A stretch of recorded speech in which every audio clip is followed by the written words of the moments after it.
The question is the frequency and average value of the following current wave form is. तो आपको एक wave form दी गई है, उसकी फ्रीक्वेंसी और एवरेज वैल्यू ऑफ करंट आपसे पूछा हुआ है, ठीक है। तो अब देखो फ्रीक्वेंसी क्या होता है आपका, फ्रीक्वेंसी का फॉर्मूला होता है 1 अपॉन टाइम पीरियड, ठीक है। टाइम पीरियड आप यहाँ से देख सकते हैं किस टाइम के बाद वेव अपने आप को रिपीट कर रही है। टाइम पीरियड आपको कितना गिवन है, 1.5 सेकेंड के बाद आपकी वेव आपको रिपीट कर रही है, तो ये बन जाएगा 1 upon 1.5 which is equal to 2/3 which will become 0.66 hertz, ठीक है। नेक्स्ट आपसे एवरेज वैल्यू पूछी गई है। एवरेज वैल्यू का आपका फॉर्मूला क्या होता है, 0 to t i dt divided by 0 to t dt, ठीक है। अब देखो ये आपका क्या है, ये आपका इंटीग्रेशन है। इंटीग्रेशन क्या होता है आपका, एरिया अंडर द कर्व।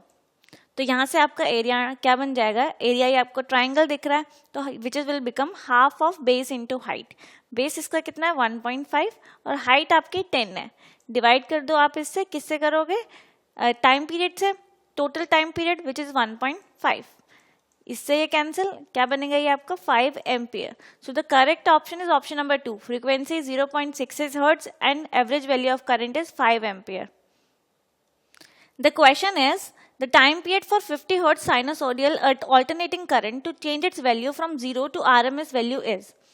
अब देखो अगर हमें कोई एक वेव फॉर्म ड्रॉ करें, ठीक है, हमें क्या करना है, करंट वेव फॉर्म ड्रॉ करना है जो कि साइनोसोडियल है, ठीक है। ये करंट आपकी वेव फॉर्म है जो कि आपकी साइनोसोडियल है। तो साइनोसोडियल के लिए क्या होता है आपका, ये देखो ये पीक वैल्यू हो गई, ये आपकी I0 है, ठीक है। RMS वैल्यू क्या होती है आपकी, वो होती है आपकी I0 डिवाइड बाय √2। तो बोल रहे हैं कि IRMS को रीच होने के लिए आपको कितना टाइम लगेगा, ठीक है। सबसे पहले IRMS लिख लो। IRMS क्या होती है आपकी I0 बाय √2। तो IT की किस वैल्यू पर, IT आपको क्या होना है, इंस्टेंटेनियस वैल्यू ऑफ करंट को आपको IRMS रीच करना है। तो देखो IT का क्या फॉर्मूला होता है आपका, instantaneous value of current is I0 sin omega t for which wave form, sinusoidal wave form के लिए। अब आई एट टी क्या आपकी आरएमएस वैल्यू, आरएमएस वैल्यू को रीच कर रहे हैं, तो क्या बन जाएगा ये I0 साइन ओमेगा टी। अब यहाँ से आपका I0 से I0 कैंसिल हो गया, ठीक है। साइन ओमेगा टी की वैल्यू आपकी क्या हो गई, यहाँ से 1/√2, ठीक है। तो ओमेगा टी यहाँ से क्या आ जाएगा आपका 45 डिग्री, 45 डिग्री पे होता है यहाँ पे। अब देखिए फ्रीक्वेंसी आपकी कितनी दी हुई है, 50 हर्ट्ज। फ्रीक्वेंसी अगर आपके 50 हर्ट्ज दी हुई है तो ये कितना बन जाएगा, 2π times 50 into T is equal to π/4। यहाँ से आपकी टी की वैल्यू आ जाएगी 1/400 सेकेंड्स, जिसको आप मिली सेकेंड्स में क्या लिख सकते हो, 2.5 मिली सेकेंड्स। तो the correct option is option number 1। The question is, let the effective current in 50 cycle AC circuit is 50 ampere. Then the value of current at t equal to 1/400 second is। अब देखो आपसे क्या पूछा हुआ है, 50 cycle AC। 50 cycle का AC मतलब आपकी फ्रीक्वेंसी गिवन है 50 हर्ट्ज, ठीक है। इफेक्टिव करंट क्या होता है आपकी RMS वैल्यू, ठीक है। तो आपका IRMS गिवन है, IRMS कितना गिवन है आपका 50 एम्पियर, ठीक है। तो आपकी वैल्यू करंट पूछा गया है, तो क्या करोगे, इंस्टेंटेनियस वैल्यू ऑफ करंट का क्या फॉर्मूला होता है साइनोसोडियल वेव फॉर्म के लिए, I0 साइन ओमेगा टी, ठीक है। तो अब यहाँ पे हमें क्या गिवन है, हमें फ्रीक्वेंसी गिवन है, ठीक है। फ्रीक्वेंसी गिवन है तो हम ओमेगा यहाँ से क्या लिख लेंगे, 2π टाइम्स फ्रीक्वेंसी यानी कि 2π इंटू 50, ठीक है। टाइम आपका कितना गिवन है, टाइम आपका 1/400 सेकेंड्स गिवन है, तो मल्टीप्लाई कर देंगे 1/400 से। अब हम कैंसिल करेंगे, ठीक है। यहाँ से अगर हम इसको कैंसिल करेंगे तो ये बन जाएगा आपका π/4। So it will become I0 sine π/4। तो यहाँ पे आपकी I एट t की वैल्यू होगी I0 साइन π/4 यानी कि I0/√2। अब I0/√2 क्या होता है, आपकी RMS वैल्यू ऑफ करंट होती है। As for sinusoidal wave form IRMS is I0/√2, ठीक है। और यहाँ पे आपकी RMS वैल्यू कितनी गिवन है, 50 एम्पियर। सो ये आपका किसके इक्वल होगा, 50 एम्पियर के। सो the correct option is option number 1। The question is, a periodic voltage V varies with time t as shown in the figure. T is the time period. RMS value of voltage is। Voltage की RMS value पूछी गई है, तो RMS value का जो formula होता है वो ये होता है 0 to t V² dt divided by 0 to t dt। अब जो v है, v की वैल्यू यहाँ से हम पुट करेंगे।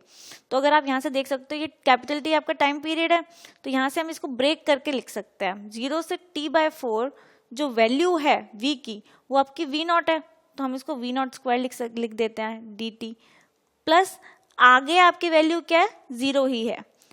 t/4 टू t आपकी वैल्यू क्या है, 0 dt डिवाइडेड बाय ये 0 to 2 dt will become capital T, और उसका हमने क्या लेना है, अंडर रूट। इसको अगर हम आगे फर्दर सॉल्व करेंगे, ये क्या बन जाएगा आपका v0 square multiply by t/4 plus 0 divided by t।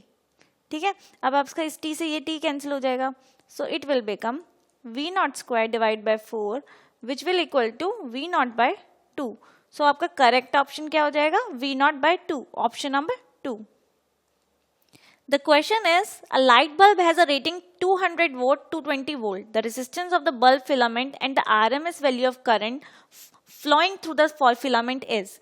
तो आपसे रेसिस्टेंस पूछी हुई है, ठीक है। आपके पास पावर गिवन है, पावर कितने गिवन है, 200 वोल्ट, वोल्टेज कितने गिवन है आपके, 220 वोल्ट, ठीक है। कौन सा फॉर्मूला लेगा पावर का जिसमें V और R दोनों, तो क्या होता है वो v स्क्वायर बाय r। यहाँ से आप r कैसे निकालोगे, v स्क्वायर को p से डिवाइड करके।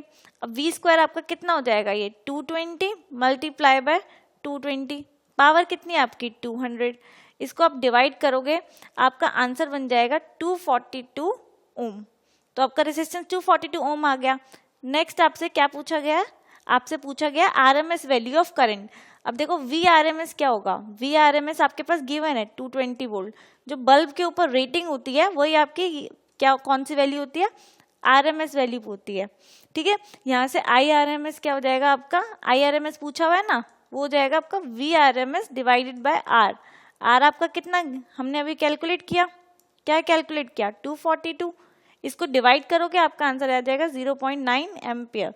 So correct option is option number 2। The question is, a 20 ohm resistor is connected with an alternating voltage supply given by the expression V is equals to 200 sin 100 pi t.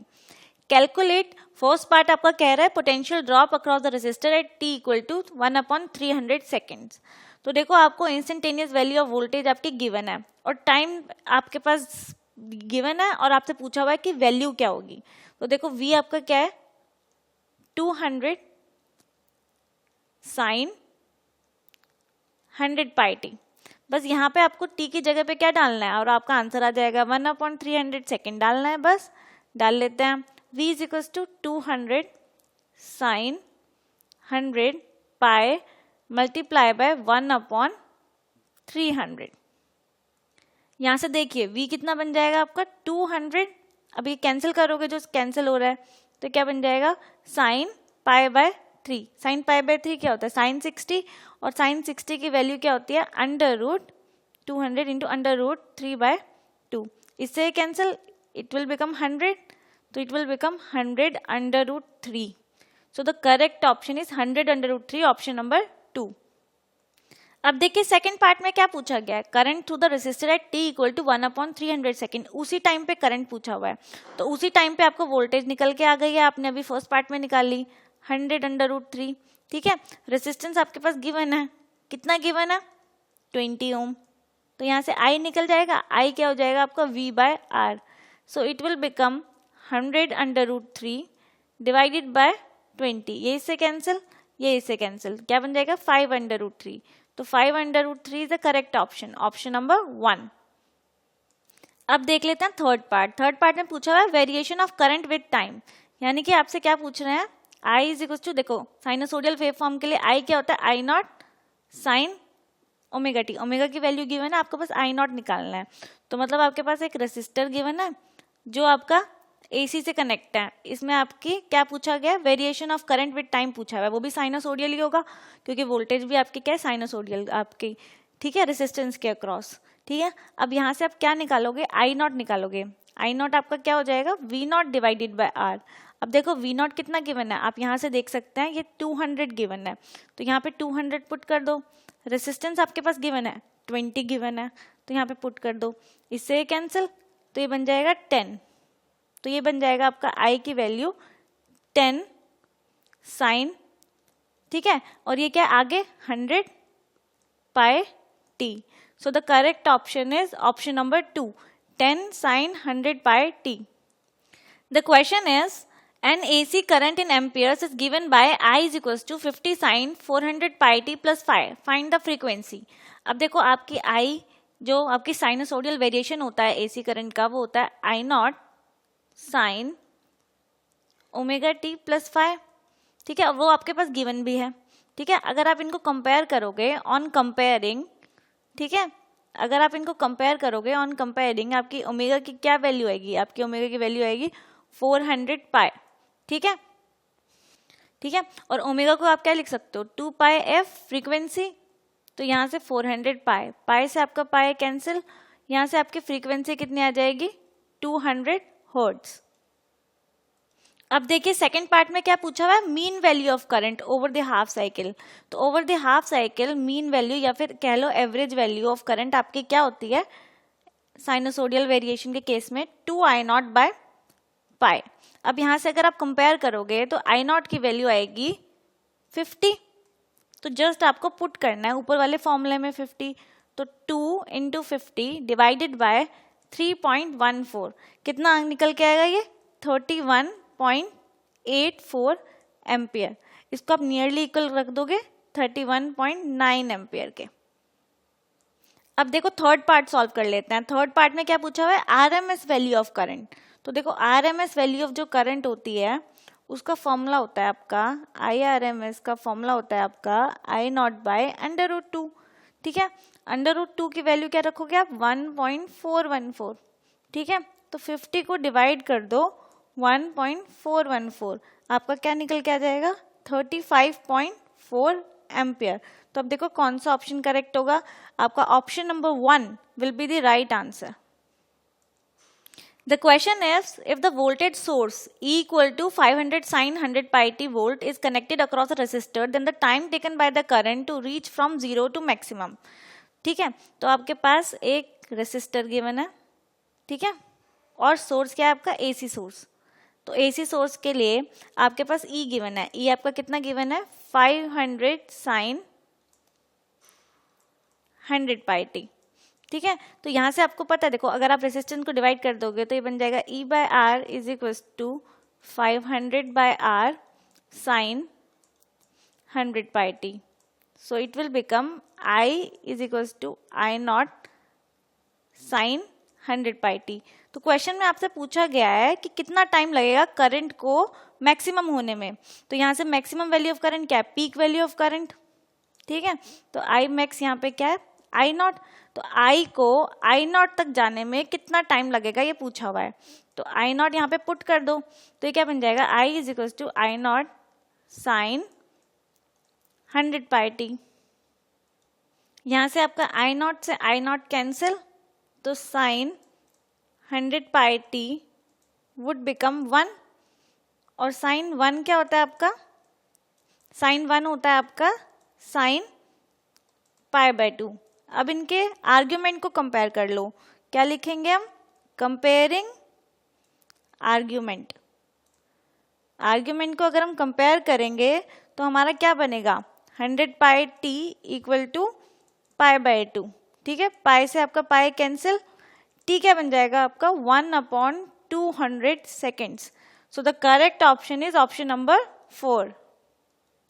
The question is, if the phase difference between E and I is pi by 4 and frequency f is 50 Hz, then the time difference is। अब देखो phase difference यानी कि delta phi आपको कितना given है पाई by 4, ठीक है। जो आपका डेल्टा फाई है उसका फॉर्मूला होता है ओमेगा टाइम्स डेल्टा टी, ठीक है।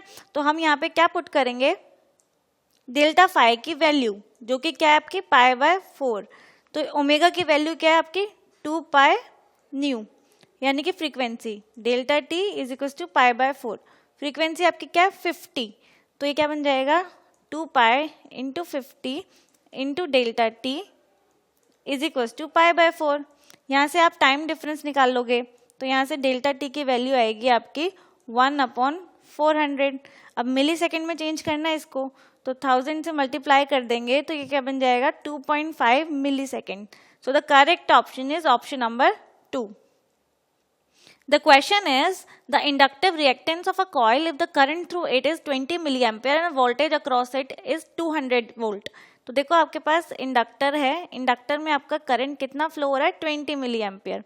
ठीक है, आपसे इंडक्टिव रिएक्टेंस पूछा हुआ है। इंडक्टिव रिएक्टेंस होगा आपका रेसिस्टेंस ऑफ इंडक्टर। ठीक है, ये आपसे पूछा गया। ठीक है, वोल्टेज आपको कितनी गिवी है ना 100 वोल्ट। ठीक है, तो रेसिस्टेंस निकालने के लिए आप V/I फॉर्मूला लगा दो। रेसिस्टेंस निकालने के लिए अक्रॉस इंडक्टर V/I लगा दो। V कितना है 100, I आपका 20 मिली एम्पियर है, तो आपको 1000 से मल्टीप्लाई भी करना पड़ेगा। ठीक है, अब आप इसको सॉल्व करोगे तो आपका आंसर आ जाएगा 5 kilo ohm. So the correct option is option number 3।